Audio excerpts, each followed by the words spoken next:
This is my yak 130, the second yak. I decided to add a CNC aluminum struts to the second one, but I have been reading in the RC groups that some people were having problems with the CNC struts, I guess lining up or getting them to work correctly in the yak. I really didn't have that much of a problem with it, but I'll show you what I did to get it to work. The first thing is the CNC aluminum struts has two grub screws, if you can see that correct. One in the front and there's one on the back.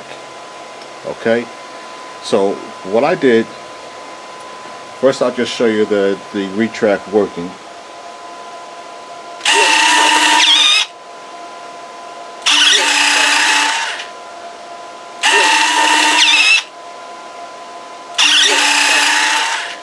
Okay, I didn't glue this on. I did that purposely. I left it that way purposely because I didn't glue that in place. Okay, so what I did, here's a spring from the original one on this side. Okay, as you can see, the other one is still in place over there. So what I did, I cut the top part of this off.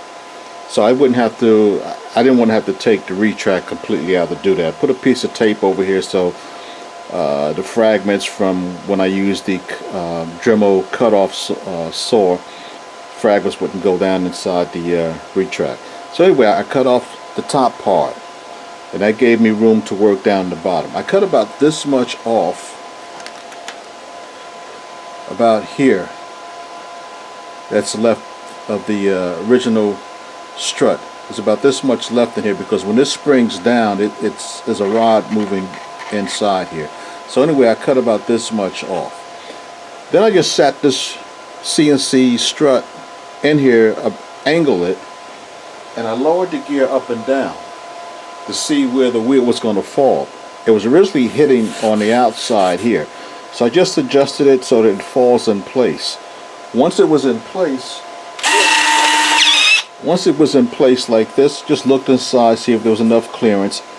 Tighten this first grub screw, or this grub screw behind it. And once you have that one tightened, you can raise it, and then you can get to the one in the front and tighten it down.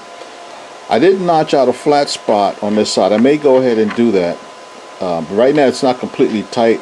I just did this so I can demo it. So those that are having an issue with it can see.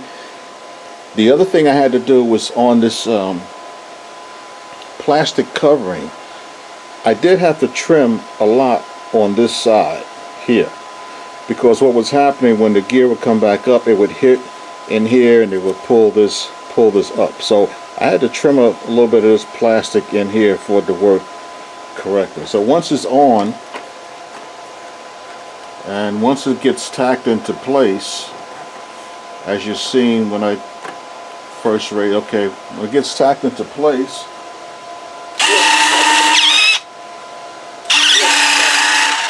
okay, there shouldn't be any problem. And you do the same thing on the other side. Just cut the top part of it off so that you can get down. If you don't want to have to take the retract out, so you can get your Dremel tool in there and then cut about there, measure what you need to cut off, and that's it, and it works fine. I did the front in place, but I had to actually take the front completely out because the front strut was bent up pretty bad. But I had enough so I could cut it and straighten it out, and put the front gear strut in place, and that's it.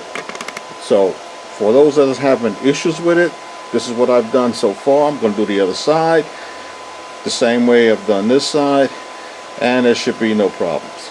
So thanks for watching.